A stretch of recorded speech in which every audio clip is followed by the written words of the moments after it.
Tenho 76 anos hoje, mas as lembranças daquele ano de 1963 continuam tão vivas na minha cabeça como se tudo tivesse acontecido ontem. Foi o ano em que minha avó sumiu. Não foi de repente, não. Foi chegando devagarzinho, como água que vai secando no fundo do poço durante a estiagem. Primeiro foram as risadas que diminuíram. Depois, as palavras que ficaram mais curtas. Por fim, veio o silêncio completo. Abri a boca para responder alguma coisa que minha mãe perguntou da cozinha, mas o som simplesmente não saiu. Foi estranho. Não doía, não ardia, não tinha nada diferente na minha garganta. Era como se as palavras tivessem feito uma mala pequenininha e partido sem avisar ninguém. Nossa casa ficava num lugarejo perto de Campos Novos, interior de Santa Catarina. Era uma casa simples, de madeira, com frestas por onde o vento entrava sem pedir licença no inverno. O chão era de tábua corrida que estalava com nossos passos, e o telhado, em dias de chuva forte, deixava pingar umas goteiras que a gente aparava com baldes e bacias. No quintal, tinha um pé de ipê, que ficava coberto de flores amarelas no mês de agosto, uma horta cuidada pela minha mãe, e um tanque de lavar roupa onde eu passava horas esfregando lençóis até os dedos ficarem enrugados que nem os da vovó Nair. Meu pai, Geraldo, trabalhava na serraria que era o sustento de quase todo mundo na região. Saía antes do sol nascer e voltava quando já estava escuro, a roupa impregnada com cheiro de madeira cortada, os ombros curvados pelo peso do trabalho, as mãos calejadas de tanto lidar com toras pesadas. Era um homem de poucas palavras, não por maldade, mas por não saber ser diferente. Chegava em casa, lavava as mãos numa bacia que ficava no quintal, jantava quieto e ia fumar seu cigarro de palha na varanda. Era como se ele estivesse ali, mas ao mesmo tempo tão longe que nem adiantava tentar alcançar. Minha mãe, Aparecida, que todo mundo chamava só de Cida, era daquelas mulheres fortes, feitas de uma dureza que assustava. Vivia de avental, sempre com um serviço na mão e uma preocupação na cabeça. Chorar não resolve nada. Levanta a cabeça e segue em frente, ela dizia quando me pegava com os olhos marejados por qualquer motivo. Lágrima só serve para inchar os olhos e molhar o travesseiro. Foi assim que aprendi desde cedo. Sentimento é coisa que a gente guarda dentro. Mostrar era fraqueza, e fraqueza na nossa casa não tinha lugar. Éramos 5. Eu, meus 2 irmãos, Antônio e José, e meus pais. Antônio, o mais velho, já tinha 17 anos naquela época e trabalhava com meu pai na serraria. Saía junto com ele de madrugada e voltava com os mesmos calos nas mãos e o mesmo cansaço nos olhos. José, 1 ano mais novo que eu, tinha 13 anos e um jeito quieto de ser. Sempre com um livro velho debaixo do braço ou olhando para o céu como se estivesse vendo coisas que ninguém mais enxergava. Os meninos dividiam um quarto pequeno. Eu dormia num cantinho da sala, e meus pais ficavam no único quarto que tinha porta. E assim a gente ia vivendo, cada um no seu canto, cada um com seus silêncios. A escola ficava a uns 20 minutos de caminhada. Era um prédio de madeira pintado de azul claro, com janelas grandes e um pátio de terra batida. Tinha 2 professoras, Dona Ivone, que dava aula para o primário, e Dona Marta, que ficava com os maiores. Eu gostava de ir para a escola. Era o único lugar onde eu podia escapar um pouco do aperto de casa, do cheiro de cansaço que parecia impregnado nas paredes. Eu era boa aluna, sabia ler antes dos outros, fazia conta de cabeça. Essa menina ainda vai ser alguém na vida, Dona Ivone dizia para minha mãe nas reuniões. E minha mãe só balançava a cabeça, desconfiada como quem não acredita muito em promessas. Foi na última semana de agosto que as coisas começaram a mudar. Tinha chegado uma família nova na cidade, gente da capital, com dinheiro e modos diferentes.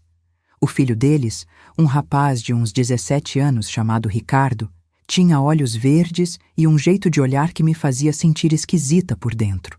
Ele começou a me esperar na saída da escola. No começo, eu achei que era coincidência. Depois percebi que não. Ele ficava lá, encostado no muro, fumando aqueles cigarros de filtro branco que só gente da cidade grande usava. "Oi, menina", ele dizia, E eu baixava a cabeça e passava rápido, o coração batendo tão forte que parecia que ia pular pela boca. Tinha uma parte do caminho que passava por trás do armazém do seu Manuel. Era um atalho que eu costumava pegar para chegar mais rápido em casa.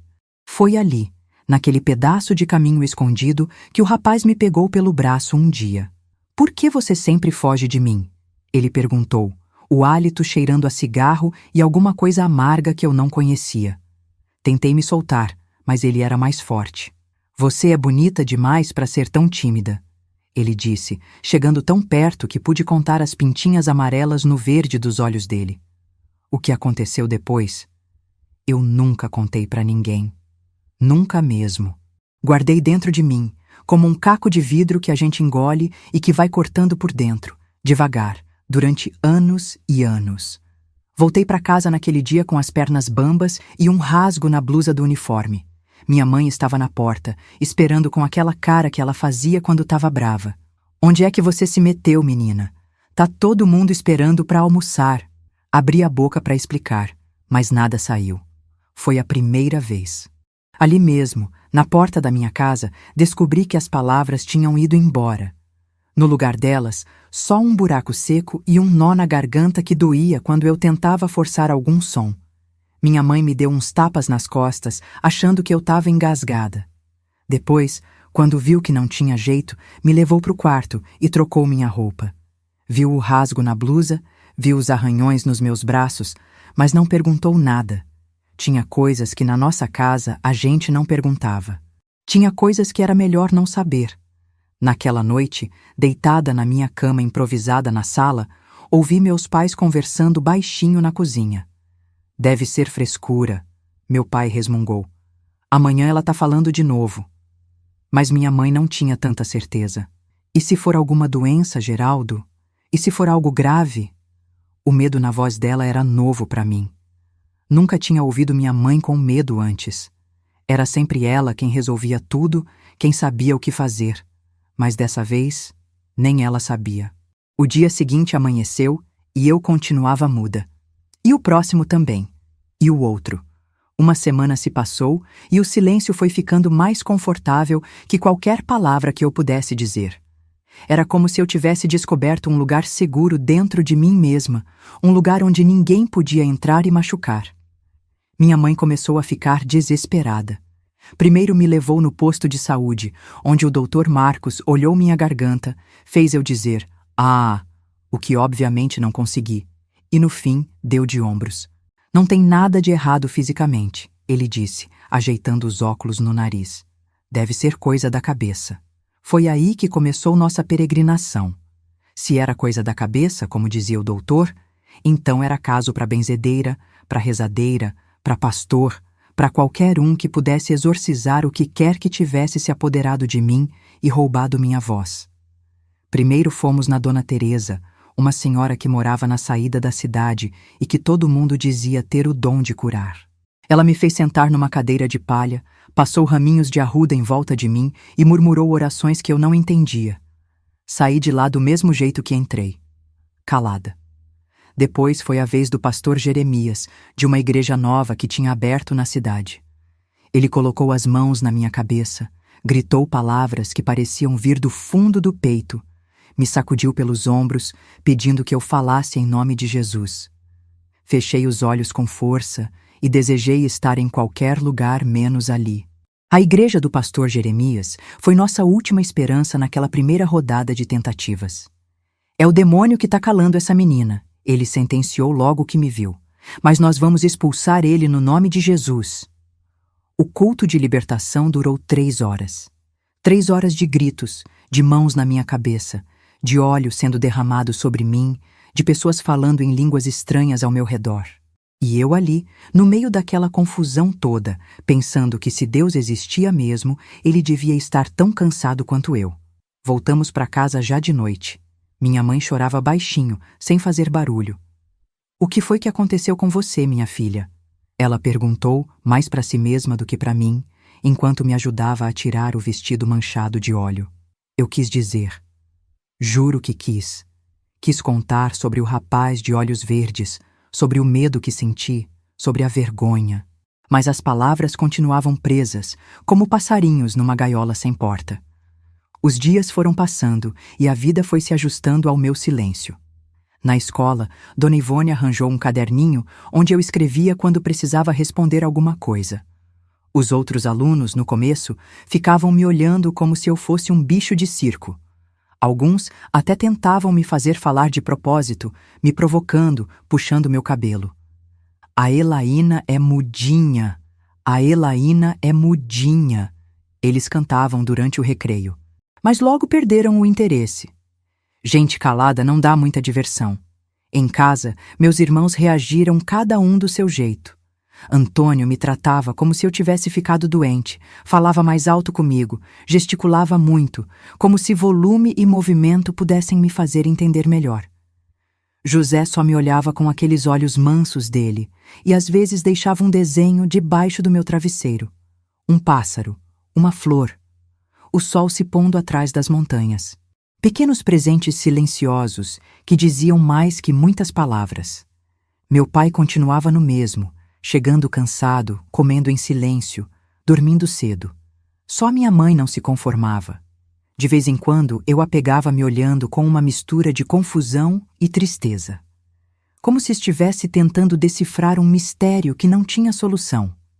Se você está me ouvindo agora, talvez esteja se perguntando como uma pessoa pode ficar quase 4 anos inteiros sem dizer uma palavra. Como é possível guardar tudo dentro sem explodir? Eu me pergunto a mesma coisa hoje, olhando para trás. Mas a verdade é que às vezes o silêncio é o único lugar seguro quando o mundo lá fora parece grande demais, assustador demais. E às vezes o silêncio é o grito mais alto que alguém consegue dar. Foi assim que comecei a viver no meu mundo de silêncio. Os dias viraram semanas, as semanas viraram meses, e logo se fez quase 1 ano que eu não pronunciava uma palavra sequer. A menina tagarela que um dia eu fui parecia ter existido em outra vida, como personagem de um livro que li há muito tempo. Vocês talvez não acreditem, mas o silêncio tem muitas vozes. Tem o silêncio pesado das noites em que o sono não vem, quando a gente fica revirando na cama com os pensamentos unindo feito abelhas bravas. Tem o silêncio dos domingos depois do almoço, quando a casa toda parece adormecer num calor manso. Tem o silêncio da raiva, que arde na garganta igual pimenta. E tem o silêncio do medo, que gela o corpo inteiro, começando pela barriga e indo até a ponta dos dedos. Aprendi a conhecer cada um deles. No começo, minha mãe ainda tentava me fazer falar. Perguntava coisas que eu não podia responder só balançando a cabeça. Você está sentindo alguma dor? Aconteceu alguma coisa na escola? Foi alguém que te fez mal? Eu abaixava os olhos e ficava olhando fixo para o chão, contando as manchas nas tábuas de madeira. Sabia todas de cor, 37 só na sala. Com o tempo, ela foi desistindo. Os olhares de desespero foram dando lugar a uma aceitação cansada. Meu caderninho de anotações, que no começo ela lia tentando encontrar pistas do que estava acontecendo comigo, foi virando só uma ferramenta de comunicação básica. Preciso ir no banheiro. Já terminei a lição. A sopa tá quente. Na escola as coisas pioraram antes de melhorar.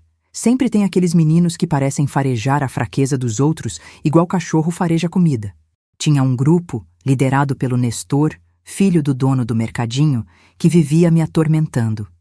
Escondiam meu caderno de comunicação, derrubavam meus lápis de propósito, ficavam me cutucando durante a aula e dizendo: "Ô mudinha, mudinha, gato comeu sua língua."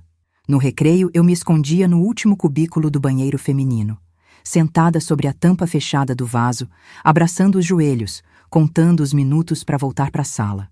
Muitas vezes nem comia o pão com mortadela que minha mãe mandava, de tanto medo de sair e dar de cara com eles. Às vezes, até ficava imaginando o que aconteceria se um dia eu abrisse a boca e gritasse bem alto, bem na cara do Nestor. Será que ele cairia para trás de susto? Será que todo mundo ia ficar me olhando boquiaberto? Mas era só fantasia. Na vida real, a voz não vinha, por mais que eu tentasse. O pior era quando o Ricardo, o rapaz de olhos verdes, aparecia na frente da escola. Não era todo dia, graças a Deus. Mas de vez em quando ele surgia lá, encostado no muro, como se estivesse esperando por alguém. Nas primeiras vezes que o vi depois, daquilo, meu coração disparou tanto que achei que fosse desmaiar. Minhas pernas tremiam, a vista escurecia e eu tinha que me segurar na parede para não cair. Com o tempo, aprendi a olhar antes de sair pelo portão. Se ele estivesse lá, eu esperava todo mundo ir embora e escapava pelos fundos da escola, fazendo um caminho muito mais longo até em casa, mas que pelo menos me deixava longe dele. Não sei se ele estava realmente me procurando ou se era só minha cabeça pregando peças. Talvez ele nem se lembrasse direito de mim. Afinal, para ele eu devia ser só mais uma menina boba do interior. Mas para mim ele era o monstro dos meus pesadelos, aquele que tinha arrancado minha voz e minha inocência num só golpe. Foi mais ou menos nessa época, quase um ano depois que parei de falar, que a dona Helena chegou na nossa escola. Veio de São Paulo, diziam. Tinha estudado na capital e tudo, sabia de coisas que a gente nem imaginava que existiam. No primeiro dia, entrou na sala usando um vestido colorido, o cabelo preso num rabo de cavalo alto e uns brincos compridos que balançavam quando ela se mexia. Todo mundo ficou espantado. As professoras que a gente conhecia usavam roupas escuras e cabelo preso em coques apertados. Bom dia, pessoal! Meu nome é Helena e vou dar aulas de arte para vocês a partir de hoje. A voz dela era diferente. Não era brava como a da dona Ivone, nem cansada como a da dona Judite. Era viva, cheia, como se ela gostasse mesmo de estar ali. Logo nos primeiros minutos, ela percebeu que eu era a menina que não falava. Vi quando a diretora cochichou algo no ouvido dela enquanto apontava para mim com um movimento discreto da cabeça. Esperei ver o mesmo olhar de pena ou impaciência que já estava acostumada a receber. Mas ela só sorriu para mim e continuou falando com a turma toda, como se eu fosse igual aos outros. Na primeira aula, ela pediu que cada um desenhasse algo que gostava. Tirei meu estojo surrado, com os poucos lápis de cor que tinha, e comecei a desenhar o pé de ipê que ficava no quintal de casa. Era a minha árvore favorita. Durante o inverno inteiro ficava ali, quieto, só galhos secos que pareciam dedos compridos apontando para o céu. Mas quando agosto chegava, ele se cobria de flores amarelas tão vibrantes que iluminavam até os dias mais cinzentos. Como uma explosão de cores depois de tanto tempo no escuro. Desenhei com cuidado, tentando lembrar de cada curva dos galhos, de como as flores se abriam como pequenas trombetas douradas. Quando Dona Helena passou perto da minha carteira, parou um pouco mais. Que bonito esse ipê, ela disse baixinho só para mim. Você gosta de desenhar árvores? Fiz que sim com a cabeça, surpresa por ela ter reconhecido o que eu estava desenhando. Tenho alguns livros com fotos de árvores. Se quiser, posso trazer para você ver. Assenti de novo, sentindo um calorzinho estranho no peito. Era a primeira vez em muito tempo que alguém conversava comigo normalmente, sem tentar me forçar a falar ou me tratando como se eu tivesse algum problema grave. Na semana seguinte, ela trouxe os livros prometidos. Eram 3, grandes e coloridos. Livros de verdade, não aquelas cartilhas velhas que circulavam pela escola. Um deles era sobre árvores do Brasil, com fotografias tão bonitas que parecia que dava para sentir o cheiro da mata. Enquanto as outras crianças faziam uma atividade no pátio, ela deixou que eu ficasse na sala, folheando aqueles tesouros. Você pode levar para casa, se quiser, ela ofereceu. Só me devolve quando terminar de ver. Arregalei os olhos, sem acreditar. Nunca tinha levado um livro daqueles para casa. Com cuidado, coloquei-os na minha sacola de pano que minha mãe tinha feito com retalhos. Naquela noite, depois que terminei de ajudar na cozinha, peguei os livros e uma vela. A luz da casa era fraca demais para ler, e me sentei na varanda dos fundos. Passei horas olhando cada página, cada fotografia. Um mundo inteiro se abria diante dos meus olhos. Árvores da Amazônia, da Mata Atlântica, do Cerrado, da Caatinga. Cada uma com sua história, sua beleza própria. Em algumas páginas tinha até poemas sobre as árvores. Palavras bonitas que eu nunca tinha ouvido antes. Perene, exuberante, majestoso. Quando minha mãe veio me chamar para dormir, me encontrou ali, absorta naquele mundo novo. Que livros são esses? Ela perguntou, desconfiada. Escrevi no meu caderninho. A professora nova me emprestou. Ela folheou um deles com cuidado, como se pudesse quebrar se pegasse com muita força. Parou numa página que mostrava um ipê amarelo coberto de flores. Igualzinho o do nosso quintal, ela comentou, e por um instante vi um brilho diferente nos olhos dela. Não era o olhar cansado de sempre. Era quase admiração. Essa professora nova deve ser uma mulher e tanto. Os dias foram passando e as aulas de artes com Dona Helena viraram o momento que eu mais esperava na semana. Ela nunca me forçou a falar, nunca me tratou como coitadinha, nunca fez eu me sentir menos por causa do meu silêncio. Em vez disso, me deu pincéis, tintas, papéis de diferentes texturas. Me mostrou reproduções de quadros famosos, me ensinou sobre cores e formas. A arte é uma linguagem também, Elaína, ela me disse um dia. Às vezes diz mais do que palavras. Foi Dona Helena quem primeiro percebeu algo nos meus desenhos. Não era só o jeito de traçar as linhas ou de combinar as cores. Era o que estava por trás deles. A tristeza, o medo, a raiva. Sentimentos que eu não conseguia expressar de outro jeito. Um dia, ela me pediu para ficar depois da aula. Gostaria de te dar uma coisa, ela disse quando todos os outros já tinham ido embora. Era um caderno. Não um caderninho fino de comunicação como o que eu já usava. Era um caderno de verdade, de capa dura, com folhas grossas, próprias para desenho. Na capa tinha a figura de um ipê amarelo em flor. É para você desenhar o que sente, ela explicou. Às vezes, quando a gente não consegue falar, precisa encontrar outros caminhos para deixar sair o que está aqui dentro. Ela apontou para o próprio peito, bem onde fica o coração. Naquela noite mesmo, comecei a usar o caderno. Não conseguia colocar em palavras o que tinha me feito emudecer, mas desenhei. Desenhei uma menina pequena, encurralada num canto escuro. Desenhei um par de olhos verdes, grandes e ameaçadores. Desenhei mãos, muitas mãos, agarrando, machucando. Desenhei o medo com traços pretos e angulosos que quase rasgavam o papel. Quando terminei, estava chorando. Não um choro barulhento, com soluços e gemidos. Era um choro silencioso, só lágrimas descendo pelo rosto e pingando no papel, manchando os desenhos. Era estranho. Tinha passado tanto tempo sem chorar que quase tinha esquecido como era. Na nossa casa, chorar era fraqueza. E eu tinha aprendido desde cedo a ser forte. Mas naquela noite, sozinha com meu caderno de desenhos, deixei as lágrimas virem. Era como se algo que estava preso dentro de mim começasse, finalmente, a encontrar um caminho para sair. No dia seguinte, levei o caderno para a escola. Não mostrei para ninguém, nem mesmo para Dona Helena. Era privado demais, íntimo demais, mas ela notou que eu o carregava. Já começou a usar? Perguntou com um sorriso. Fiz que sim com a cabeça. Isso é bom, ela disse, e não perguntou mais nada. Nas semanas que se seguiram, fui enchendo o caderno.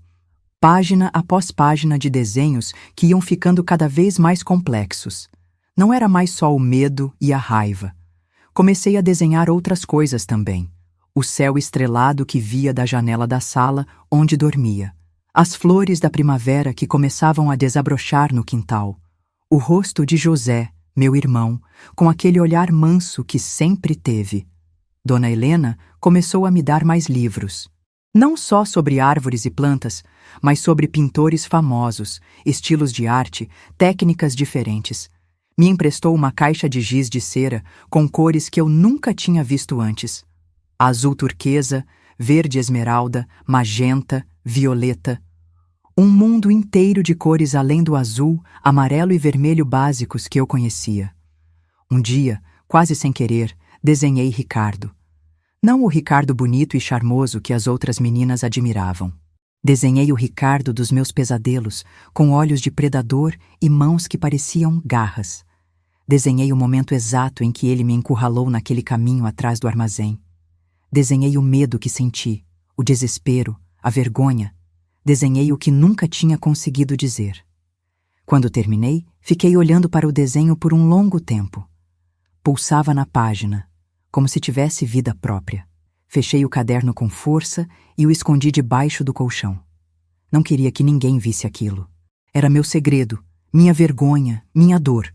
Mas no dia seguinte, sem saber bem porquê, levei o caderno para a escola e depois que todos saíram, o deixei aberto naquela página na mesa da dona Helena.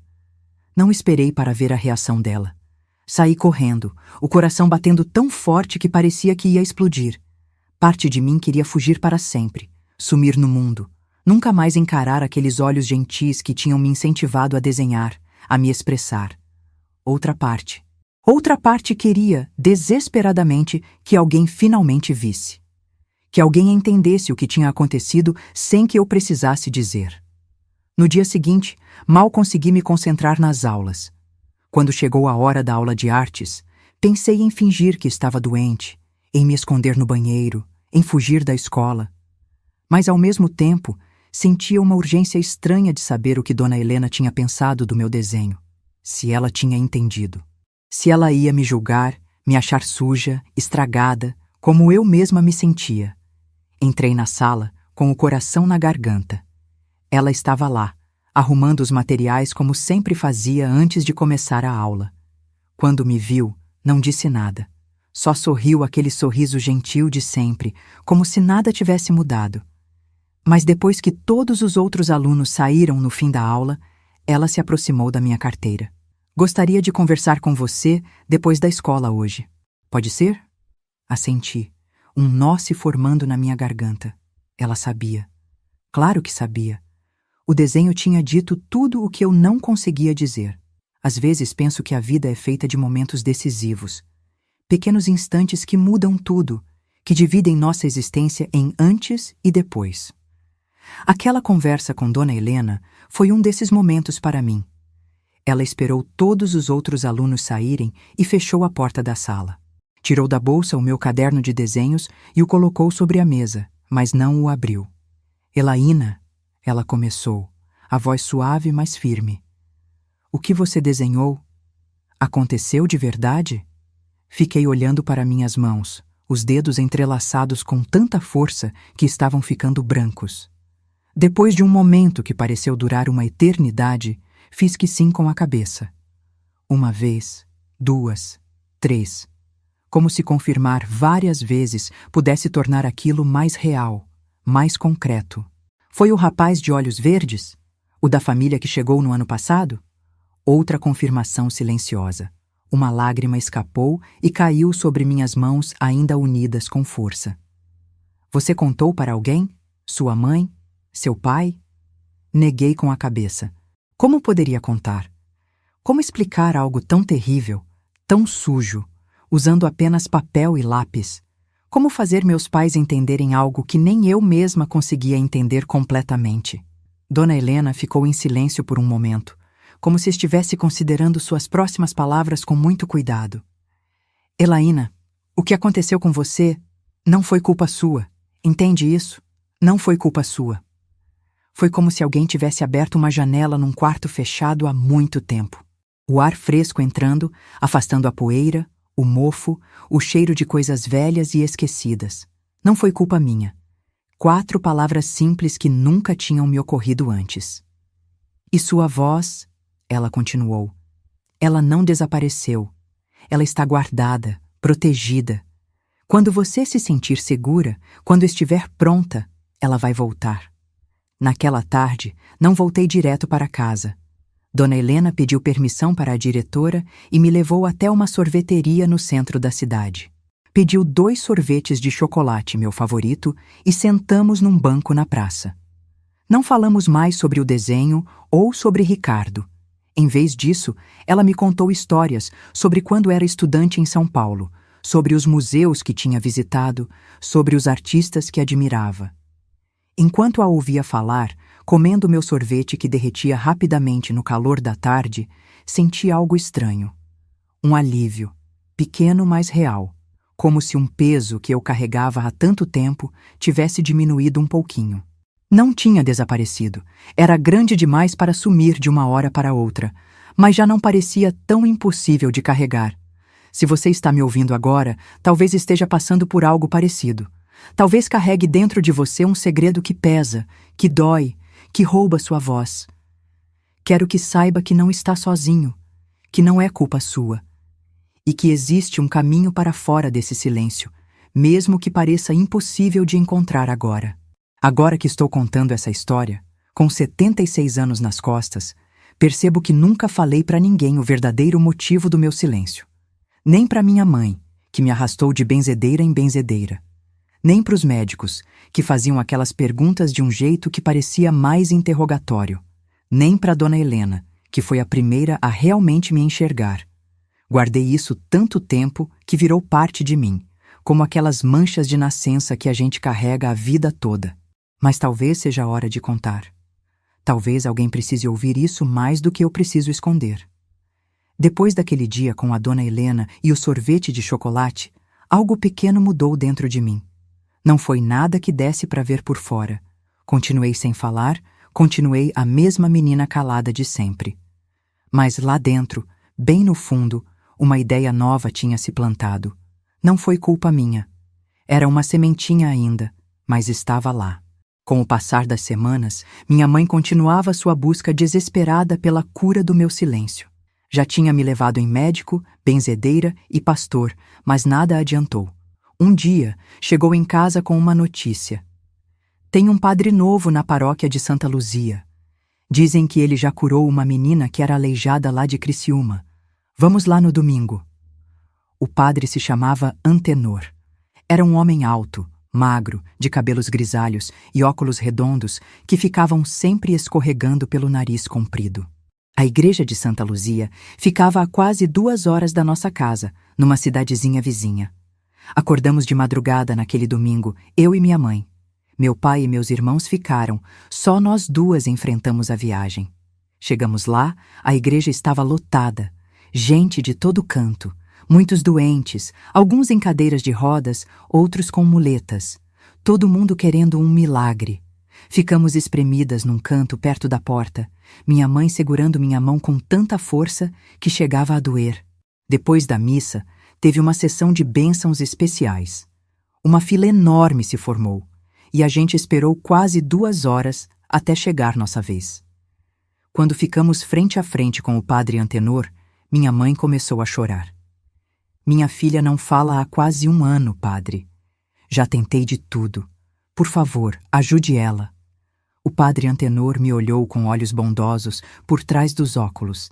Não tinha nada assustador nele, nada que lembrasse os gritos do pastor Jeremias ou as rezas estranhas da benzedeira. Ele só colocou as mãos nas minhas têmporas, fechou os olhos e rezou baixinho. Um Pai Nosso e uma Ave Maria, só isso. Depois me deu um santinho de Nossa Senhora e disse para minha mãe: tenha paciência, filha. Deus tem o tempo dele. A voz dessa menina vai voltar quando a ferida que a calou começar a sarar. No caminho de volta, minha mãe parecia mais calma. Acho que as palavras do padre tinham dado a ela algo que ninguém mais conseguiu dar até então. Esperança. Não a esperança de uma cura milagrosa, mas de um processo, de uma jornada que tinha seu próprio tempo. A gente vai dar tempo ao tempo, filha, ela disse, passando a mão nos meus cabelos enquanto esperávamos o ônibus. Era a primeira vez que ela tocava em mim com carinho desde que tudo aconteceu. Na escola, as coisas começaram a melhorar um pouquinho. Graças a Dona Helena, os outros alunos foram parando de me chamar de Mudinha. Ela tinha um jeito de fazer todo mundo ver valor nas diferenças. Um dia, pendurou meus desenhos nas paredes da sala junto com os trabalhos dos outros alunos. Olha o talento da Elaína, ela dizia para quem quisesse ouvir. Em vez de ser a menina que não fala, comecei a virar a menina que desenha. O Nestor e a turma dele ainda tentavam me provocar às vezes, mas não com a mesma frequência de antes. Até a Dona Ivone, que antes parecia não saber o que fazer comigo, começou a me dar tarefas especiais, como ilustrar os murais da sala ou ajudar os alunos menores com desenhos. Em casa, as coisas continuavam mais ou menos na mesma.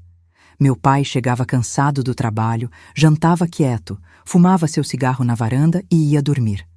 Antônio, meu irmão mais velho, já era quase um homem. Passava pouco tempo em casa, tinha arranjado uma namorada na cidade. José continuava sendo meu porto seguro silencioso, me deixando bilhetinhos e desenhos debaixo do travesseiro. Foi por essa época que soube que a família do Ricardo estava se mudando. O pai dele tinha conseguido um emprego melhor em Florianópolis e eles estavam deixando a cidade. Quando minha mãe me contou a notícia, senti um alívio tão grande que quase sorri. Era como se um peso enorme tivesse saído dos meus ombros. Não precisaria mais temer encontrá-lo na saída da escola, não precisaria mais fazer o caminho mais longo para casa só para evitar passar perto da casa dele. Na noite em que eles foram embora, fiquei horas olhando pela janela da sala, vendo as estrelas no céu. Não era que eu tivesse esquecido o que ele fez comigo. A ferida ainda estava lá, ainda doía quando eu pensava nela. Mas saber que ele não estava mais por perto, que não poderia me machucar de novo, era como tirar um espinho que estava enterrado fundo na pele. No caderno que a dona Helena tinha me dado, desenhei uma gaiola aberta, com um pássaro voando para longe. Não era um desenho bonito, nem bem feito, mas era verdadeiro. Naquela noite, pela primeira vez em muito tempo, dormi sem pesadelos. Os meses foram passando. Completou-se 1 ano desde que minha voz tinha desaparecido. Depois, 1 ano e meio. As pessoas já estavam acostumadas com meu silêncio, já não esperavam que eu falasse. Até minha mãe parecia ter aceitado, embora de vez em quando ainda me levasse a algum lugar novo. Um médico de Florianópolis que estava de passagem pela região, uma benzedeira famosa que tinha vindo do norte, uma igreja de crentes onde diziam que aconteciam milagres. Foi depois de uma dessas visitas, a uma senhora que fazia simpatias com ervas do mato, que minha mãe finalmente desabou. Estávamos voltando para casa, andando pela estrada de terra que serpenteava entre os morros. O sol já estava se pondo, pintando o céu de laranja e rosa. De repente, minha mãe parou no meio do caminho e começou a chorar. Não era um choro contido, daqueles que ela costumava esconder de todo mundo. Era um choro forte, de soluços que vinham lá do fundo. "Me perdoa, filha", ela disse entre lágrimas. "Me perdoa por não conseguir te ajudar." Fiquei parada, sem saber o que fazer. Nunca tinha visto minha mãe daquele jeito, tão vulnerável, tão humana. Ela sempre tinha sido a fortaleza da família, a que não demonstrava fraqueza, a que resolvia tudo. Num impulso, peguei a mão dela. Estava áspera de tanto trabalho, calejada como a de quem passou a vida inteira lutando. Apertei aquela mão com força, querendo dizer que não tinha nada para perdoar, que ela estava fazendo o melhor que podia, que o problema não era culpa dela. Ficamos ali paradas no meio da estrada, de mãos dadas, olhando o sol se esconder atrás dos morros. Depois de um tempo, ela enxugou as lágrimas com a manga do vestido, ajeitou os cabelos e retomou o caminho, ainda segurando minha mão. "Vamos para casa, filha. Tá ficando escuro." Naquela noite, enquanto ajudava a lavar a louça do jantar, notei que minha mãe me olhava diferente. Não era o olhar de pena que eu já conhecia bem, nem o olhar de preocupação constante. Era algo novo, algo que demorei a identificar. Respeito. Como se ela finalmente tivesse entendido que meu silêncio não era uma doença a ser curada, mas uma forma de sobrevivência. A vida seguiu seu curso. A primavera virou verão, o verão virou outono, o outono virou inverno. As estações passavam, cada uma com suas cores, seus cheiros, suas memórias. O ipê do quintal, meu velho amigo, perdeu todas as folhas no frio, parecendo morto, só para renascer, glorioso, quando agosto chegou de novo. No meu aniversário de 16 anos, quase 2 anos depois que tinha parado de falar, meu pai me deu um presente. Era uma caixa de madeira, dessas feitas à mão, com meu nome entalhado na tampa. Dentro tinha um conjunto de lápis de cor, não os baratos que vendiam no armazém, mas lápis de verdade, de artista, com 24 cores diferentes. Ele não disse nada quando me entregou, só ficou ali parado, meio sem jeito, o chapéu nas mãos, esperando minha reação. Olhei para os lápis, depois para ele, sem acreditar. Devia ter custado uma fortuna. Talvez 1 mês inteiro de trabalho na serraria. "A professora disse que você tem jeito para coisa", ele falou, olhando para o chão. "Achei que talvez você quisesse lápis melhores." Não sei explicar o que senti naquele momento. Era como se algo dentro de mim, algo que estava congelado há muito tempo, começasse a derreter bem devagarzinho. Meu pai nunca tinha sido de demonstrar afeto ou de dar presentes. Mas ali estava ele, me dando algo que só podia significar uma coisa. Ele me via. Via além do meu silêncio. Via a pessoa que eu estava tentando ser. Abracei ele pela primeira vez em anos. Senti o cheiro de serragem e suor, o corpo magro e forte, os braços que não sabiam bem como retribuir o abraço. Quando nos separamos, vi algo raro nos olhos dele, um brilho de lágrimas contidas. "Feliz aniversário, filha", ele disse, e saiu rápido para o quintal, talvez para esconder a emoção que não sabia como expressar. Naquela noite, usei os lápis novos para desenhar minha família, não como ela era antes, distante, silenciosa, cada um no seu canto, mas como estava começando a ser. Imperfeita, quebrada em alguns lugares, mas tentando se entender, tentando se amar, tentando encontrar um caminho através da dor. Quando terminei o desenho, percebi algo estranho no meu rosto. Passei a mão e senti umidade. Estava sorrindo e chorando ao mesmo tempo. Foi naquela semana que Dona Helena me deu o livro. Era a história de um sabiá que, depois de ser atacado por um gato, ficou com tanto medo que se recusou a cantar. Os outros pássaros tentaram de tudo para fazê-lo voltar a cantarolar. Trouxeram comida boa, construíram ninhos confortáveis, cantaram as melhores músicas da floresta. Mas nada adiantou. Até que um dia, o sabiá conheceu uma rolinha que também não cantava. Não porque não podia, mas porque escolhia o silêncio. Às vezes, ficar quieto é a única forma de se ouvir por dentro, a rolinha disse ao sabiá. E foi só quando ele finalmente se ouviu por dentro que sua voz voltou. Li o livro inteiro naquela noite, escondida debaixo do cobertor, com a luz fraquinha de uma vela. Quando terminei, fiquei olhando para o teto por um longo tempo, pensando no sabiá, na rolinha, em mim, em como às vezes a gente precisa mergulhar no silêncio para encontrar a própria voz. No dia seguinte, levei o livro para a escola para devolver a Dona Helena.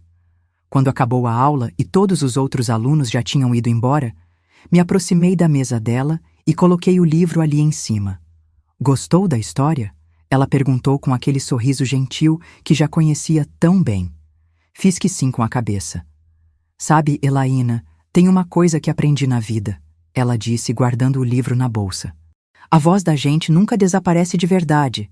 Às vezes, ela só precisa descansar um pouco, juntar forças, encontrar um caminho novo.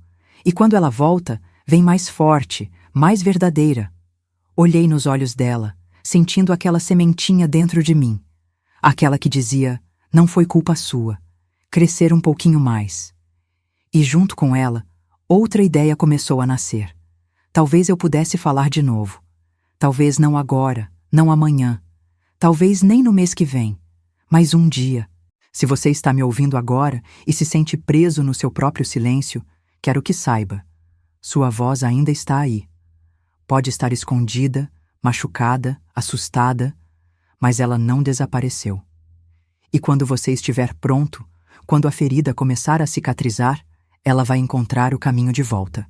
Faltava pouco mais de um mês para completar 2 anos do meu silêncio, quando tudo começou a mudar de verdade. Era início de julho. As manhãs geladas cobriam o quintal com uma camada fina de geada que cintilava no primeiro sol. O inverno em Santa Catarina sempre foi rigoroso, mas aquele parecia especialmente frio, ou talvez fosse só impressão minha. Na escola, Dona Helena tinha organizado uma exposição com os trabalhos dos alunos. Era a primeira vez que acontecia algo assim na nossa cidadezinha, onde a arte nunca tinha sido considerada coisa importante. A diretora hesitou no começo, mas acabou cedendo quando viu o entusiasmo dos alunos e dos pais. Até o prefeito tinha prometido aparecer na inauguração. 2 semanas antes da exposição, Dona Helena me chamou depois da aula. "Elaína", ela disse, "quero que seus desenhos sejam o destaque da exposição. Você se importa?" Arregalei os olhos, sem acreditar.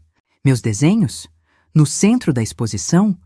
Peguei meu caderninho de comunicação e escrevi, com a mão tremendo um pouco, Mas eu não sou a melhor da turma.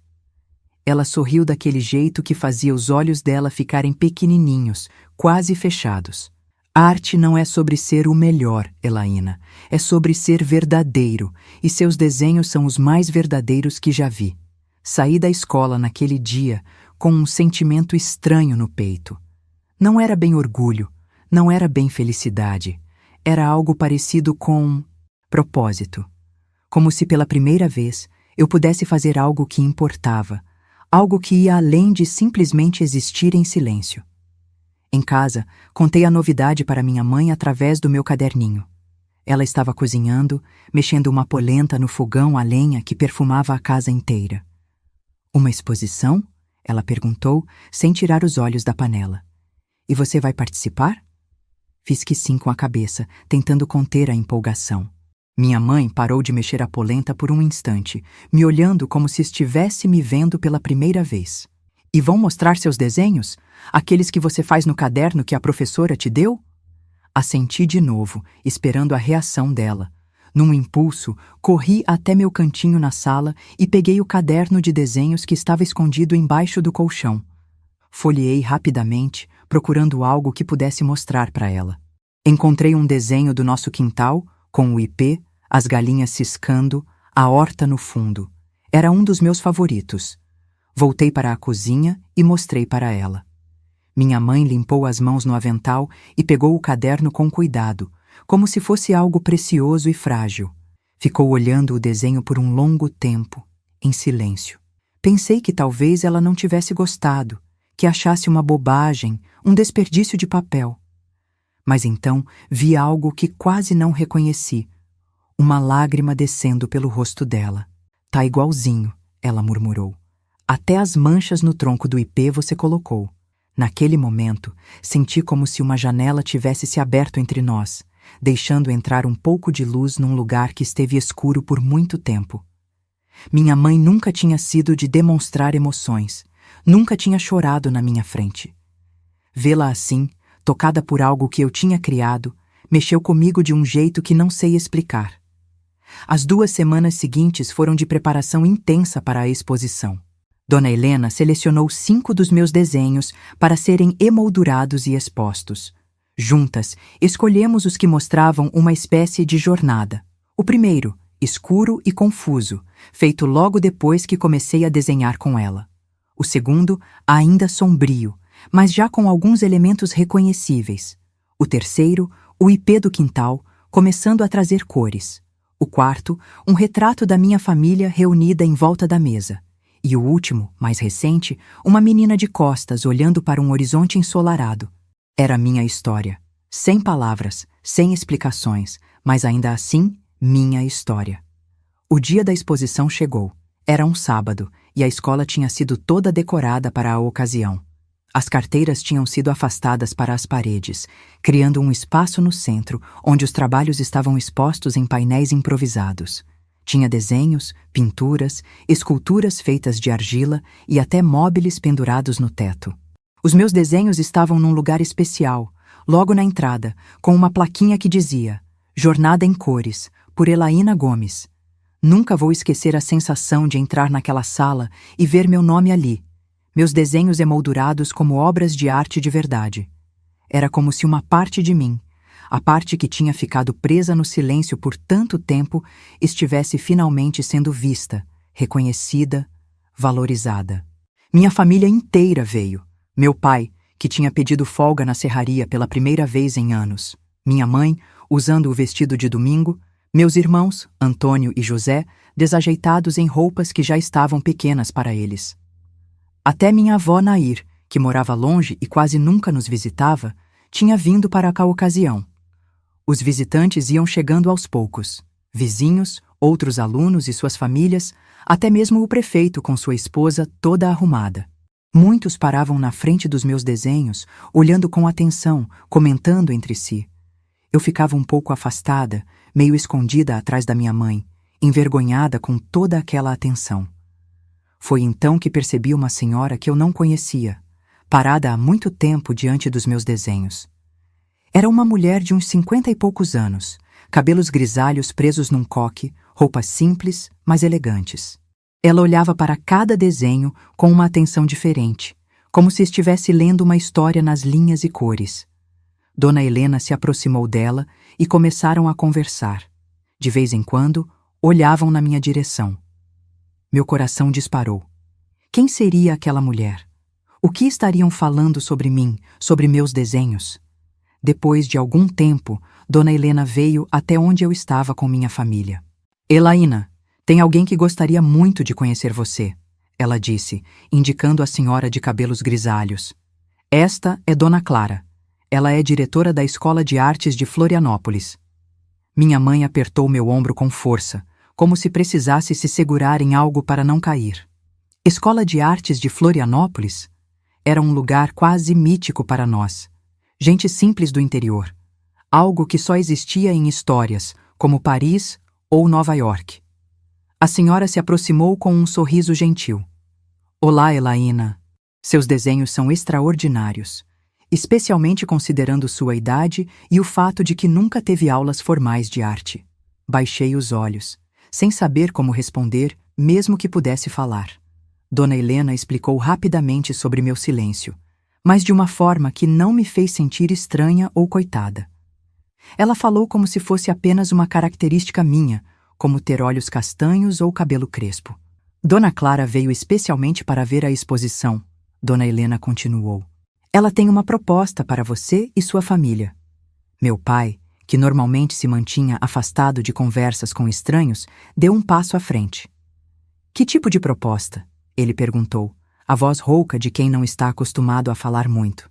Gostaria de oferecer uma bolsa de estudos para Elaína em nossa escola, Dona Clara respondeu, olhando diretamente para mim enquanto falava. Temos um programa especial para jovens talentos do interior. Ela moraria num alojamento para estudantes, com todas as despesas pagas, e teria aulas de artes plásticas com os melhores professores do estado. Um silêncio pesado caiu sobre nossa pequena roda. Eu mal conseguia respirar. Florianópolis? Estudar arte? Morar longe da minha família? Era um sonho grande demais para uma menina como eu, que nunca tinha saído da nossa cidadezinha. Mas ela não fala, minha mãe disse, a voz mal saindo. Como vai se virar sozinha numa cidade grande? Muitos artistas trabalham em silêncio, senhora Gomes.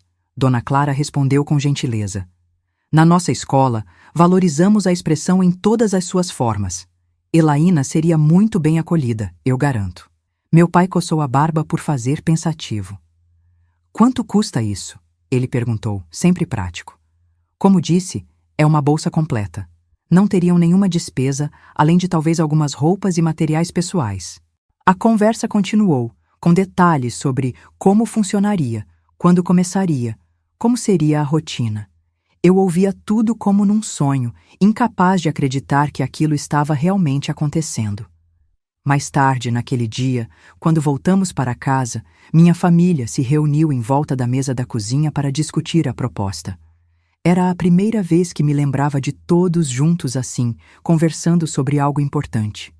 Não sei não, minha mãe dizia, torcendo o pano de prato entre as mãos. Ela é tão nova e não fala. Como vai se defender se acontecer alguma coisa? Mas é uma oportunidade e tanto, meu pai argumentou me surpreendendo. Ele, que sempre tinha sido tão quieto, tão distante, estava ali defendendo um futuro diferente para mim.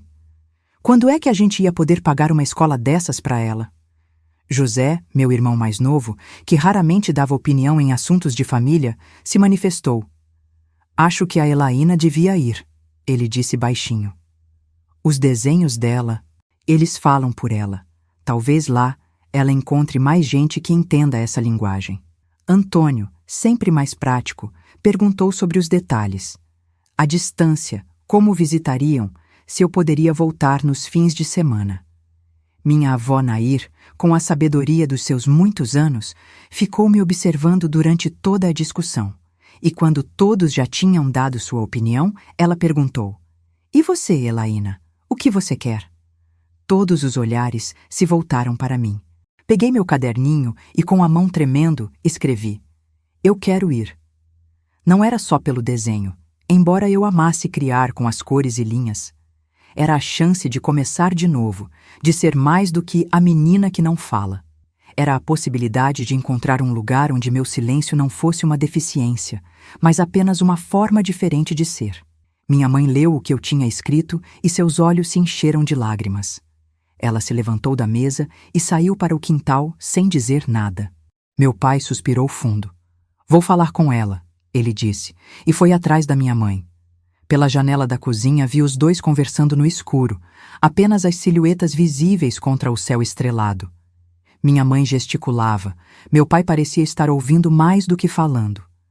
Depois de um tempo, vi quando ele a abraçou. Algo tão raro que quase não reconheci o gesto. Os ombros dela tremiam e entendi que estava chorando. Mas não parecia um choro de tristeza. Era mais como uma rendição. Um reconhecimento de que as coisas precisavam mudar, que eu precisava encontrar meu próprio caminho. Quando voltaram para dentro, os olhos da minha mãe estavam vermelhos, mas ela tinha um sorriso pequeno nos lábios. "Se é isso que você quer, filha", ela disse, colocando a mão no meu rosto. "Então é isso que vai ser." O dia da partida chegou mais rápido do que eu esperava. Uma manhã de agosto, com neblina baixa cobrindo os morros e um friozinho que entrava pelos ossos. Arrumei minhas poucas coisas numa mala de papelão que meu pai tinha conseguido emprestada do seu Nivaldo da venda. Parecia grande demais para o pouco que eu tinha para levar. Minha mãe preparou um café da manhã especial, bolo de fubá, que ela sabia que eu gostava, café com leite bem quente e até umas bolachas de nata que ela só fazia em ocasiões importantes. A cozinha estava silenciosa, só o barulho dos talheres e das xícaras quebrando aquele clima de despedida que pesava no ar. "Come direito, menina", minha mãe dizia, empurrando o prato na minha direção. "A viagem é longa." Ela tinha os olhos inchados, e eu sabia que tinha chorado a noite toda, mesmo que tentasse esconder. Meu pai estava quieto, mais quieto que o normal, mexendo o café sem beber, olhando para o nada. José, meu irmão mais novo, sentado do meu lado, de vez em quando roçava o cotovelo no meu, como se quisesse dizer, "Tô aqui." Antônio tinha saído cedo para buscar o carro do seu Manuel, que tinha oferecido para nos levar até a rodoviária da cidade vizinha, de onde sairia o ônibus para Florianópolis. Depois do café, peguei meu caderninho e escrevi uma mensagem para minha família. Era a primeira vez que tentava colocar em palavras o que sentia por eles. Sempre tínhamos sido uma família de poucas palavras, mesmo antes do meu silêncio. Sentimentos ficavam guardados, não ditos. "Vou sentir saudade de vocês", escrevi. "Obrigada por me deixarem ir."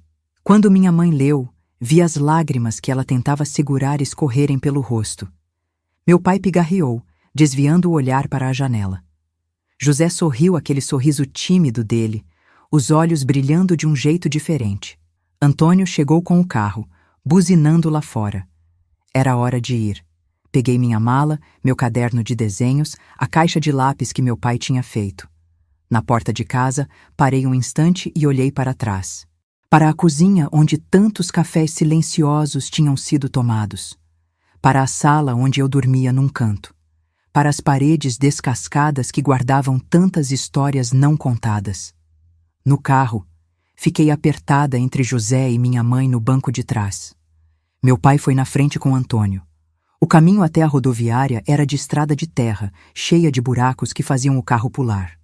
Olhei pela janela, gravando na memória as imagens que passavam. Os campos de trigo balançando com o vento, as vacas pastando preguiçosas, as casinhas de madeira espalhadas pelos morros. Meu mundinho tão pequeno e ao mesmo tempo tão grande que eu estava deixando para trás. Na rodoviária, Dona Helena já estava esperando, com um sorriso acolhedor e um pacote nas mãos. O ônibus só sairia dali a 1 hora, então ficamos todos sentados nos bancos de madeira da pequena sala de espera. Ninguém sabia bem o que dizer. Minha mãe ajeitava meu cabelo, minha blusa, como se ainda pudesse fazer algo por mim. Meu pai olhava o relógio a cada 5 minutos. Antônio tinha ficado do lado de fora, fumando um cigarro com outros homens. José segurava minha mão, os dedos entrelaçados com os meus, um aperto forte que dizia mais que qualquer palavra. Quando faltavam 10 minutos para o ônibus partir, minha mãe me puxou para um canto, longe dos outros. "Filha", ela disse, a voz baixa e urgente. Se você quiser voltar, a qualquer momento, é só escrever uma carta. A gente vem te buscar, nem que tenha que vender a casa para pagar a passagem. Assenti, sentindo um nó na garganta. Não era só tristeza, era gratidão, era amor, era tudo misturado de um jeito que eu não sabia explicar. Meu pai se aproximou, desajeitado como sempre nas demonstrações de afeto. Colocou a mão no meu ombro, apertando de leve. Vai com Deus, filha, ele disse. E nessas palavras simples havia todo um mundo de sentimentos que ele nunca soube expressar. O ônibus chegou, grande e barulhento, levantando poeira ao parar. O motorista gritou, Florianópolis, todos a bordo! E meu coração disparou. Era hora de ir. Os abraços de despedida foram rápidos, quase bruscos, como tudo na minha família. Um beijo molhado de lágrimas da minha mãe, um abraço forte do meu pai, outro de Antônio e José, que segurou minha mão até o último segundo, como se não quisesse me soltar nunca. Subi no ônibus com Dona Helena, que carregava minha mala enquanto eu levava minha caixa de lápis e meu caderno de desenhos. Sentamos nas primeiras fileiras, e quando o ônibus começou a se mover, olhei pela janela. Lá estavam eles, minha família, acenando. Pequenos, cada vez mais pequenos, até virarem só pontinhos na distância e depois desaparecerem completamente. A viagem durou quase 6 horas. O ônibus balançava nas curvas, parava em pequenas cidades pelo caminho, ia enchendo e esvaziando de pessoas que eu não conhecia. Dona Helena tentou me distrair, mostrando as paisagens pela janela, contando histórias sobre Florianópolis, sobre a escola onde eu ia estudar. Tirou do pacote que trazia um lanche para nós duas, pão com queijo, maçãs, uma garrafa de suco. Olhando pela janela, vi o mundo mudar à minha frente. As montanhas foram ficando para trás, a vegetação mudou, e de repente, lá estava o mar. Imenso, azul, maior do que qualquer coisa que eu já tinha visto. Arregalei os olhos, apontando empolgada para a janela. É a primeira vez que você vê o mar? Dona Helena perguntou. Fiz que sim com a cabeça, incapaz de desviar os olhos daquela imensidão azul. Era mais bonito do que eu jamais tinha imaginado. Florianópolis era uma cidade grande, com prédios altos, carros por todo lado, gente apressada nas calçadas. A rodoviária era barulhenta, cheia de vozes, anúncios pelo alto-falante, buzinas. Senti um aperto no peito. Como ia me virar ali sem falar? Dona Clara estava esperando, exatamente como tinha prometido. Usava um vestido azul marinho, simples, mas elegante, e sorriu ao nos ver sair do ônibus.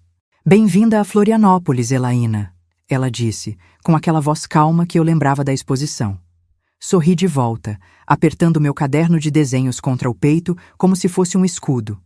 Pegamos um táxi até a Escola de Artes, um prédio antigo no centro da cidade, com janelas grandes e paredes de um amarelo suave. Tinha um jardim na frente, com árvores floridas e bancos de madeira. No portão de entrada, uma placa dizia Escola Estadual de Artes de Santa Catarina, fundada em 1952. Este será seu lar pelos próximos anos, Dona Clara disse, enquanto entrávamos. Vamos. Vou mostrar onde você vai ficar. O alojamento ficava nos fundos da escola, um prédio menor, de 2 andares, onde moravam as alunas bolsistas. Era um quarto simples, que eu dividiria com outra menina, com 2 camas de solteiro, 2 armários pequenos, uma mesa de estudos e uma janela que dava para um pátio interno. Tudo era simples, mas limpo e organizado. Sua colega de quarto só chega amanhã, Dona Clara explicou. Assim você tem tempo de se acomodar. Dona Helena ajudou a desarrumar minha mala, pendurando as poucas roupas no armário, organizando meus cadernos e lápis na mesa. Quando terminamos, ela se despediu. Tinha que pegar o último ônibus de volta para casa. Nos abraçamos forte e, pela primeira vez desde que a conheci, vi lágrimas nos olhos dela. Você vai se sair muito bem aqui, Elaína, ela disse, segurando minhas mãos. E lembre-se, sua voz ainda está aí. Quando estiver pronta, ela vai encontrar o caminho de volta. Fiquei na porta do alojamento, acenando até que ela desaparecesse na curva do caminho. Depois, com um suspiro, voltei para o quarto que seria meu novo lar. Sentei na cama, olhando em volta, sentindo a estranheza de estar num lugar desconhecido, sem minha família, sem nada familiar ao redor. Tirei do bolso o santinho que o padre Antenor tinha me dado, quase um ano antes. Era uma imagem de Nossa Senhora, já gasta nas dobras de tanto que eu a carregava. Não era que eu fosse especialmente religiosa, mas aquele santinho tinha se tornado uma espécie de amuleto, um lembrete de que alguém, em algum lugar, acreditava que eu ia melhorar. Coloquei o santinho na cabeceira da cama, junto com o livro de poesias que José tinha me dado. Abri meu caderno de desenhos e comecei a traçar linhas na folha em branco. Desenhei nossa casa com o ipê no quintal. Desenhei minha mãe na cozinha, meu pai na varanda, meus irmãos jogando bola no terreiro. Quando terminei, percebi que tinha lágrimas escorrendo pelo rosto. Deixei que viessem, sem tentar contê-las. Às vezes, chorar é necessário. A primeira semana na escola foi a mais difícil. Tudo era novo, diferente, assustador. O prédio enorme com seus corredores compridos, as salas de aula cheias de materiais que eu nunca tinha visto, os professores com seus jeitos distintos de ensinar. E os outros alunos, tantos deles, a maioria da capital, que me olhavam com curiosidade quando descobriam que eu não falava. Minha colega de quarto se chamava Mariana. Era uma menina da minha idade, de uma cidade do litoral, que tinha ganhado a bolsa por seu talento com escultura. No começo, ficou desconcertada com meu silêncio, sem saber como se comunicar comigo. Mas logo encontramos uma forma. Eu escrevia no meu caderninho, ela falava, e aos poucos fomos nos entendendo. Mariana era tagarela, cheia de histórias e risadas. O oposto de mim. Talvez por isso mesmo nos demos bem desde o início. Ela preenchia o silêncio do quarto com suas conversas, me contando sobre sua família, seus sonhos, os meninos de quem gostava. E eu escutava, agradecida por ter alguém que me tratava normalmente, sem pena ou estranhamento. As aulas começaram, e com elas, um mundo novo se abriu para mim. Aprendi sobre cores, texturas, perspectiva, composição. Aprendi a usar materiais que nem sabia que existiam: carvão, pastel seco, aquarela, nanquim. Cada professor tinha uma especialidade, um estilo próprio. Alguns eram pacientes, outros mais exigentes. Mas todos, sem exceção, respeitavam meu silêncio. Na escola, descobri que não era a única diferente. Tinha um menino que gaguejava tanto que às vezes demorava minutos para terminar uma frase. Uma menina que andava com muletas por causa de uma doença que tinha desde pequena. Um rapaz mais velho que tinha crises estranhas quando ficava nervoso e precisava sair da sala para se acalmar. Cada um com sua particularidade, cada um sendo aceito como era. Pela primeira vez na minha vida, eu não era a estranha. Era apenas mais uma pessoa, com seu jeito próprio de ser. As primeiras cartas de casa chegaram após 2 semanas. A letra caprichada da minha mãe contando as novidades. O ipê estava todo florido, as galinhas tinham tido pintinhos, o José tinha ganho um prêmio na escola por uma redação. No final, uma frase que me pegou de surpresa. Estamos orgulhosos de você, filha. Orgulhosos. De mim. As palavras pareciam estranhas, quase irreais. Minha família nunca tinha sido de expressar sentimentos assim, tão abertamente. Guardei a carta embaixo do travesseiro e, naquela noite, dormi com ela perto de mim, como um talismã contra a saudade. Os meses foram passando. O inverno foi embora, veio a primavera, depois o verão. Fiz amigos, aprendi coisas novas, descobri talentos que nem sabia que tinha. Meus desenhos foram evoluindo, ganhando profundidade, expressão. Os professores elogiavam meu trabalho, diziam que eu tinha um estilo único, autêntico. No final do primeiro semestre, houve uma exposição com os trabalhos dos alunos bolsistas. Meus desenhos foram escolhidos para ficar num lugar de destaque. Tinha gente da cidade inteira visitando, até um repórter do jornal local veio fazer uma matéria. Tirei uma foto ao lado dos meus desenhos e mandei para casa, junto com uma carta onde contava sobre tudo que estava vivendo. Para o Natal, consegui uma passagem para voltar para casa. A emoção de rever minha família depois de quase 5 meses foi tão grande que quase quebrei meu silêncio. Mas algo ainda me segurava. Como se a voz estivesse lá, esperando para sair, mas não encontrasse ainda o caminho certo. Foram 2 semanas maravilhosas em casa. Percebi como tudo parecia menor, mais simples do que eu lembrava. Ou talvez fosse eu que tinha mudado, crescido por dentro e por fora. Minha mãe tinha engordado um pouco, meu pai estava com mais cabelos brancos. José tinha esticado, estava quase da minha altura. Antônio tinha noiva, uma moça da cidade que eu mal conhecia. Voltei para Florianópolis com o coração cheio e a certeza de que estava no caminho certo. A escola não era mais um lugar estranho. Era meu lugar. O lugar onde eu podia ser eu mesma, sem medo, sem vergonha. Foi numa tarde de março, quase 2 anos depois que comecei a estudar na escola, que aconteceu. Eu estava no ateliê, sozinha, trabalhando num projeto para a aula de pintura. Era um autorretrato, algo que nunca tinha tentado antes. Olhava para o espelho pequeno que tinha colocado na mesa, tentando capturar na tela os traços do meu rosto, os olhos, a expressão. De repente, sem aviso, senti aquela mesma sensação estranha na garganta. Um formigamento, uma urgência. As palavras que há tanto tempo estavam presas querendo sair. Olhei em volta. Não havia ninguém por perto. Só eu e meu reflexo no espelho. Abri a boca, hesitante, com medo. E então, num sussurro rouco que foi ficando mais forte, disse as palavras que tanto queria dizer. Meu nome é Elaína, e eu sobrevivi. Quando as palavras saíram da minha boca naquela tarde no ateliê, foi como se uma represa tivesse se rompido depois de anos de pressão.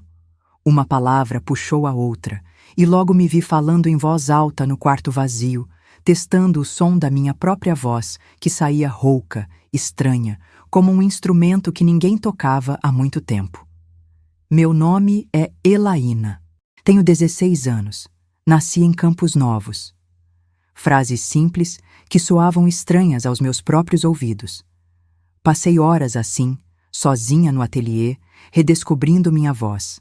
Chorei, ri, repeti palavras que há tanto tempo estavam guardadas dentro de mim. Era como redescobrir uma parte perdida de mim mesma. Quando voltei para o alojamento naquela noite, Mariana estava lá, estudando na escrivaninha. Ao me ver entrar, sorriu como sempre fazia. E aí, como foi seu dia? O autorretrato está ficando bom? Abri a boca, hesitei, senti o coração disparar. Respirei fundo e, pela primeira vez em quase 4 anos, respondi uma pergunta em voz alta. Está ficando. A voz saiu fraca, meio trêmula, mas saiu. Mariana deixou cair o lápis que segurava, os olhos arregalados em choque. Elaína? Você falou? Assenti, sentindo as lágrimas brotarem nos olhos. Falei, respondi, a voz um pouco mais firme dessa vez. Mariana pulou da cadeira e me abraçou com tanta força que quase caímos. Ela ria e chorava ao mesmo tempo, e eu também, num turbilhão de emoções que nem sabia que era capaz de sentir. Mas como? Como aconteceu? Ela perguntava, sem me soltar. Como explicar algo que nem eu mesma entendia completamente? Como colocar em palavras, justamente em palavras, o que tinha acontecido dentro de mim? Acho que... chegou a hora. Foi o que consegui dizer. Nos dias que se seguiram, fui praticando falar. No começo só com Mariana, em nosso quarto. Depois com mais alguns amigos próximos. Minha voz ainda saía hesitante, às vezes falhava no meio das frases. E eu ainda usava o caderninho quando me sentia insegura demais para formar as palavras. Era como aprender a andar de novo depois de uma longa doença. Os passos incertos, o equilíbrio frágil, mas cada vez mais firme. Depois de uma semana, marquei uma reunião com Dona Clara, a diretora.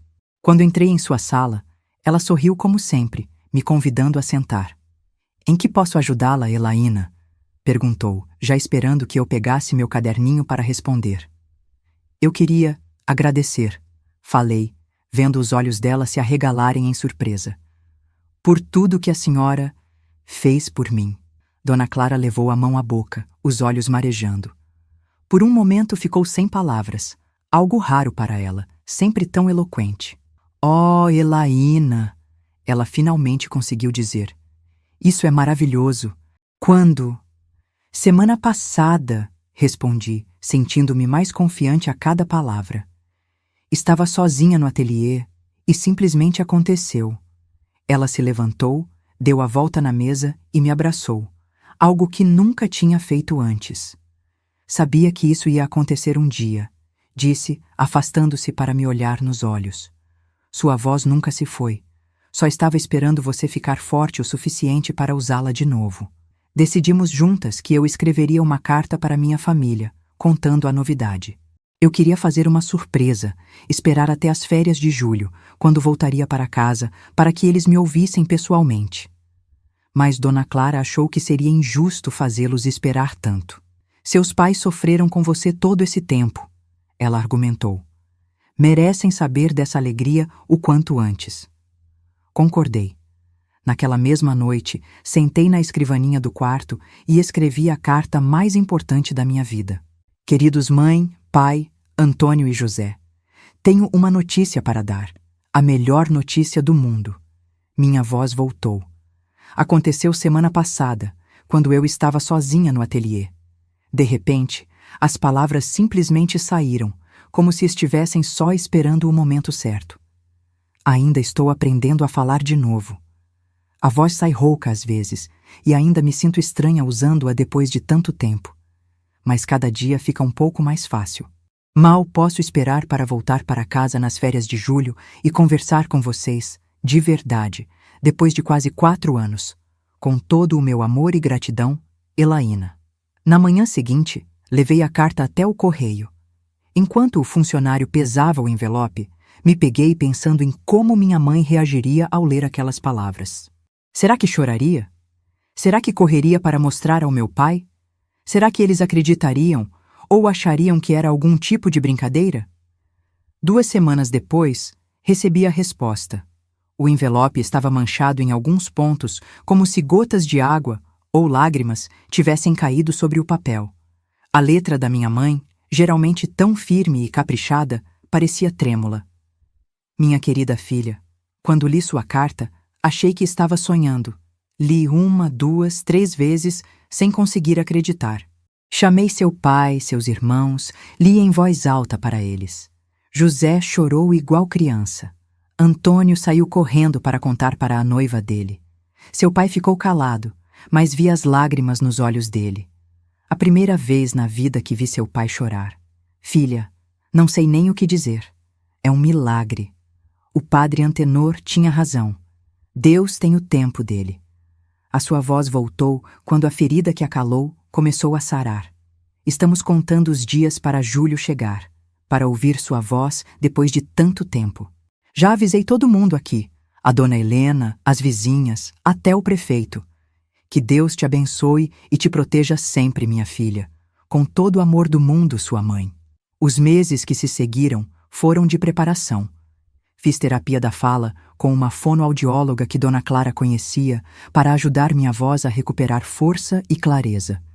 Pratiquei todos os dias, lendo em voz alta, conversando com Mariana, participando cada vez mais nas aulas. Era estranho, depois de tanto tempo em silêncio, de repente me ver falando, respondendo perguntas, opinando. Alguns professores choraram na primeira vez que me ouviram. Outros sorriram aquele tipo de sorriso que vem de dentro, cheio de alegria genuína. Meus colegas, especialmente os que me conheciam desde o começo, comemoraram como se fosse uma vitória pessoal deles também. Julho finalmente chegou, trazendo consigo o frio do inverno e a promessa de voltar para casa. Na véspera da viagem, arrumei minha mala com cuidado, escolhendo presentes para cada membro da família. Um cachecol de lã para minha mãe, um cachimbo novo para meu pai, um livro de contos para José, uma camisa para Antônio. O ônibus para Campos Novos saía cedo. Mariana me acompanhou até a rodoviária, falando sem parar como sempre fazia quando estava nervosa ou emocionada. Não esquece de me escrever contando tudo, ela disse me abraçando forte antes que eu embarcasse. Quero saber cada detalhe de como foi. Eu conto, prometi, retribuindo o abraço. Obrigada por tudo, Mari. A viagem de volta para casa foi bem diferente da primeira, quase 2 anos antes.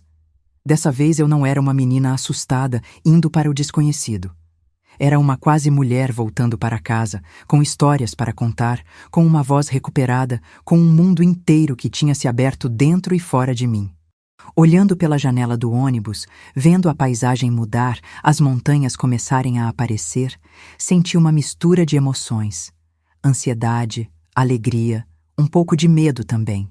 Como seria falar com minha família depois de tanto tempo? As palavras viriam facilmente? Ou eu travaria? Voltaria ao silêncio? Quando o ônibus finalmente chegou à pequena rodoviária da cidade vizinha a Campos Novos, meu coração batia tão forte que parecia que ia pular pela boca. Desci os degraus devagar, procurando rostos conhecidos entre as pessoas que esperavam. E lá estavam eles, minha família inteira, minha mãe usando o vestido de domingo, meu pai com o chapéu nas mãos, Antônio ao lado da noiva, José sorrindo de orelha a orelha. E não só eles. Estava também Dona Helena, algumas vizinhas, até seu Manuel do armazém. Parecia que metade da cidade tinha vindo me receber. Quando me viram, houve um momento de suspensão, como se o tempo tivesse parado. Todos olhando para mim, esperando, antecipando. Caminhei até eles, a mala pesando na mão, o coração pesando no peito. Parei na frente da minha mãe. Ela tinha envelhecido naqueles 2 anos, mais rugas em volta dos olhos, mais cabelos brancos. Mas o olhar era o mesmo, forte, determinado, cheio de amor que nunca soube como expressar. "Oi, mãe", falei, a voz saindo clara e firme. Ela levou as mãos ao rosto, os olhos imediatamente marejados. Meu pai deu um passo à frente, como se não acreditasse no que estava ouvindo. "Minha filha", minha mãe conseguiu dizer por fim, antes de me puxar para um abraço tão forte que quase doeu. Depois foi uma confusão de abraços, lágrimas, exclamações de alegria. Meu pai me abraçou de um jeito que nunca tinha feito antes, como se eu fosse algo precioso que ele temia quebrar. José não parava de sorrir, os olhos brilhando de lágrimas contidas. Antônio, sempre mais reservado, apenas apertou meu ombro com força, mas vi a emoção no olhar dele. Dona Helena foi a última a me abraçar. Quando nos separamos, ela pegou meu rosto entre as mãos, como fazia antigamente. "Eu sabia", ela disse baixinho, só para mim. "Eu sempre soube que sua voz encontraria o caminho de volta." O caminho para casa foi cheio de conversas, todos falando ao mesmo tempo, querendo saber de tudo, desde como eu estava me saindo na escola até como tinha sido quando minha voz voltou. Falei mais naquela 1 hora de viagem do que em todos os meses desde que voltei a falar. Nossa casa parecia menor do que eu lembrava, mais simples. Mas o cheiro era o mesmo. Lenha queimando no fogão, café fresco, o perfume das flores do quintal entrando pelas janelas. O ipê estava começando a florescer, pequenos botões amarelos já aparecendo entre os galhos. Naquela noite, sentados todos em volta da mesa da cozinha, depois de um jantar especial que minha mãe tinha preparado com tanto carinho, finalmente contei a história completa. Não só como minha voz tinha voltado, mas por que ela tinha desaparecido em primeiro lugar. Falei do rapaz de olhos verdes, do medo, da vergonha. Falei de como as palavras tinham secado na minha garganta, como se tivessem sido sugadas por um buraco negro de tristeza. Falei dos pesadelos que me perseguiram por tanto tempo, do silêncio que virou refúgio e prisão ao mesmo tempo. Minha mãe chorou durante toda a história, as mãos apertadas sobre a mesa até os nós dos dedos ficarem brancos. Meu pai tinha uma expressão que nunca vi antes, uma mistura de dor, raiva e uma tristeza tão profunda que parecia não ter fim. José olhava para baixo, para as próprias mãos, mas via as lágrimas que pingavam na mesa. Antônio tinha saído no meio da história, incapaz de ouvir até o fim, e o ouvimos esmurrando algo do lado de fora. Quando terminei, um silêncio pesado caiu sobre a cozinha. Não o silêncio confortável de antigamente, mas um silêncio carregado de dor, de arrependimento, de coisas que poderiam ter sido diferentes. Foi meu pai quem falou primeiro, a voz rouca de emoção. "Se a gente soubesse, se você tivesse conseguido nos contar, não foi culpa de vocês", respondi, olhando para cada um deles. "Nem minha. Foi dele. Só dele." Minha mãe estendeu a mão sobre a mesa, pegando a minha. "Me perdoa, filha", ela disse, as lágrimas escorrendo sem parar. Por não ter visto, por não ter entendido. Não tenho que perdoar, mãe, falei, apertando a mão dela. Vocês fizeram o melhor que podiam. E no fim, foi esse amor, mesmo desajeitado, que me ajudou a encontrar minha voz de novo. Ficamos ali, em volta daquela mesa, até tarde da noite. Falando, chorando, rindo às vezes também. Era como se estivéssemos nos conhecendo de novo, nos reconectando depois de anos de distância, não só física, mas emocional. Antes de irmos dormir, meu pai me chamou para fora, para a varanda. Estava uma noite clara, o céu pontilhado de estrelas. Ele acendeu seu cigarro de palha, a brasa vermelha brilhando no escuro. Sabe, filha, ele disse depois de um tempo, olhando para o céu, eu nunca fui bom com palavras. Sua mãe sempre reclamou disso. Mas quero que saiba de uma coisa. Tenho orgulho de você, do que você se tornou, da força que teve. Era a primeira vez que meu pai dizia algo assim. Senti as lágrimas voltarem aos olhos, mas eram diferentes das que tinha derramado antes.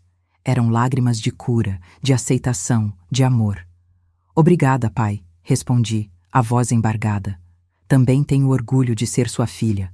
Ele sorriu no escuro, o rosto iluminado brevemente pela brasa do cigarro. Depois estendeu o braço e, num gesto que nunca tinha feito antes, passou pelo meu ombro, me puxando para perto num meio abraço desajeitado, mas cheio de significado. As 2 semanas que passei em casa foram de reconexão, de cura, de descobrir uma nova forma de ser família. Todos tínhamos mudado, eu mais visivelmente, com minha voz recuperada, mas eles também, cada um à sua maneira. Tínhamos aprendido, à custa de muita dor, que algumas coisas precisam ser ditas, que o silêncio nem sempre protege, que palavras importam. No meu último dia em casa, antes de voltar para Florianópolis, fui até o ipê do quintal. Estava cheio de flores agora, um mar de amarelo contra o céu azul. Encostei a mão no tronco áspero, sentindo a vida pulsando sob a casca. Pensei no caminho que tinha percorrido, na menina silenciosa que fui, na mulher que estava me tornando, nas cicatrizes que ainda carregava, mas que já não doíam tanto, na voz que tinha perdido e encontrado de novo. Olhando para aquela árvore que todo inverno parecia morrer só para renascer gloriosamente na primavera, entendi uma verdade importante. Nós também podemos renascer. Podemos sobreviver aos invernos mais rigorosos da alma. E quando menos esperamos, lá estamos nós, florescendo de novo, mais fortes, mais coloridos, mais vivos. Se você está ouvindo esta história e se reconhece nela de alguma forma, se também carrega um silêncio pesado dentro de você, quero que saiba, sua voz ainda está aí, talvez escondida, talvez machucada, talvez confusa, mas ela existe, e um dia, quando você menos esperar, ela vai encontrar o caminho de volta. E quando esse dia chegar, que palavras você vai dizer primeiro? Talvez obrigado a quem te ajudou no caminho. Talvez me perdoa a quem você magoou sem querer. Talvez eu te amo a quem sempre esteve ao seu lado, mesmo quando você não conseguia expressar. Ou talvez, como eu naquele dia no ateliê, você simplesmente diga seu nome. Porque às vezes, dizer quem somos, com todas as nossas feridas e força, é o ato de coragem mais profundo que podemos realizar. Meu nome é Elaína. Tenho 76 anos hoje. E esta é a história de como perdi e encontrei minha voz, das lágrimas que não chorei e das que finalmente deixei cair, do silêncio que me aprisionou e me libertou. Esta é a história de como sobrevivi.